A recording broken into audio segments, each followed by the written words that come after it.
Hi everybody, welcome to Words on Wednesday, our online Bible study. We're looking at Saul who became Paul and the writings of Paul, his theology, his understanding of Jesus and his understanding of the Godhead, Father, Son and Spirit. And we've started our study into Paul by looking at what he understands as gospel.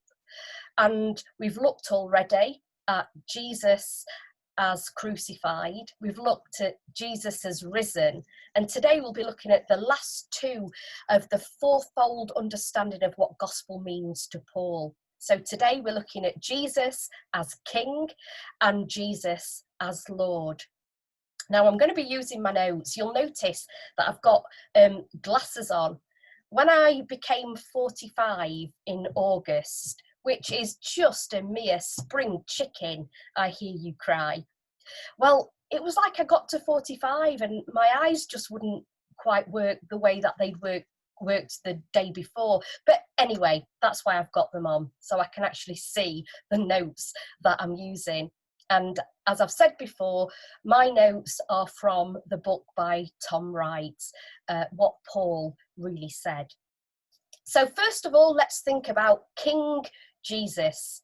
One Sunday of the year, we've got Christ the King Sunday, where we really concentrate on this understanding of Jesus.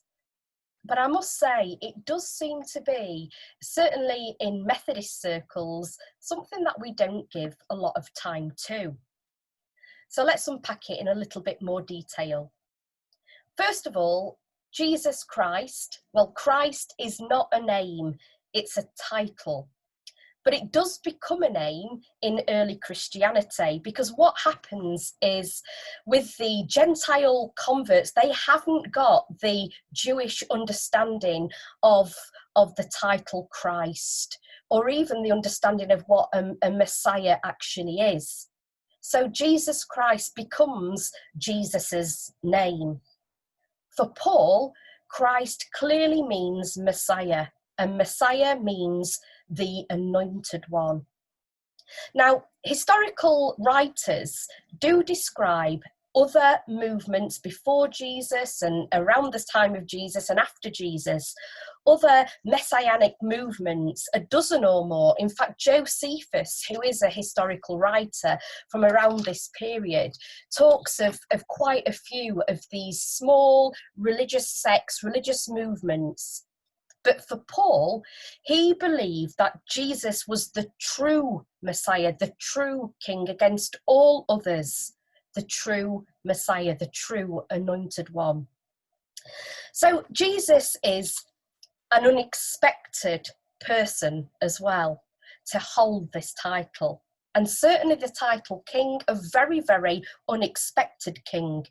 A king who turns expectations and sort of viewpoints on their head upside down, including the expectations of what a king would actually be and how a king would actually act. Why do we know this? Because the resurrection proves it. So the right and the proper translation of Jesus Christ is King Jesus, according to Tom Wright. But the claim that Paul regarded Jesus as the King, as the Messiah, is actually apparently quite controversial by New Testament scholars. And generations of scholars have really resisted the idea that Paul thought Jesus was in any way a king or the true son of David. But Paul does see Jesus as king, not only of Israel, but of the whole world. He believes that he, Paul, has been sent by God to summon all nations to allegiance to this king, King Jesus. And that's central to Paul's argument, central that the true seed of Abraham passed down, the fulfillment of all the promises and prophecies, is King Jesus, Jesus Christ himself. So for Paul, the gospel, the good news, is the story of Jesus crucified, risen, seen as king, the promised Messiah of Israel, the Lord. So that is his understanding of gospel. The last of Paul's fourfold understanding is Jesus is Lord, and we'll look at this right now. So Paul uses the title Lord for Jesus so many times. He uses it frequently. It's a big word, and we need to understand what it actually means. Now, it's not simply used to show importance. It highlights a full understanding of the purpose of Jesus Christ. Paul says of Jesus in Romans 10, verse 12, "There is no distinction between Jew and Gentile, for the same Lord is Lord of all, rich in mercy to all who call upon his name." Now, like the word gospel, the word Lord does carry different connotations and different meanings. And the word Lord really carries two different meanings. They're quite different depending on how you look at Paul, whether you look at his Jewish roots and the understanding of Lord within that, and certainly the Old Testament understanding of the word Lord. But also if you look at Paul's Greco-Roman audience, the people that he's writing to, they're a Gentile audience. They haven't got this depth of understanding when it comes to Jewish history and Jewish expectations. In the Greek-Roman world, the word Kyrios, well, that's the Greek word for Lord, and it could refer to all sorts of people. Now, it could sometimes be a polite title. For example, you might go to the shop and be referred to as Sir, and it's not because you've got a knighthood, it's just a polite title. I was once being served in a restaurant by an American, and he called me ma'am. I loved it, but it was just a polite title. What other titles are used to convey politeness? We certainly know about the titles used to convey the opposite, don't we? So it could be a polite way to address someone, but it could also be used to show social superiority. And Paul uses it to denote the social superiority above everything else, the emperor, and even above the emperor. According to the Romans, there was only one Lord of the world, that was the emperor, that was Caesar. But for Paul, the emperor has a rival. Now, in Thessalonica, in Acts 17, verse 7, he's brought before the courts. This is Paul. And he's brought before the courts because he says, there is another king named Jesus.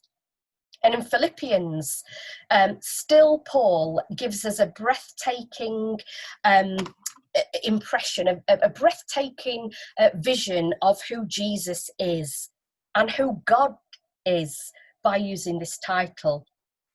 He's also directly and explicitly subverting the claims of the other would-be Lord of the world in his day, Caesar.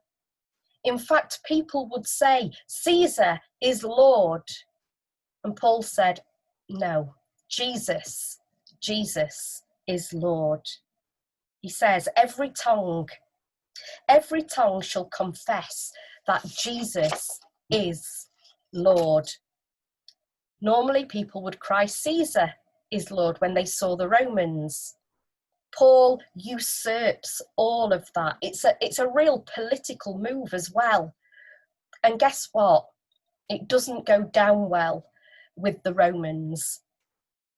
Paul's gospel is a royal announcement. And as Paul knew only too well, people tend to get put in prison for saying the things that he was saying.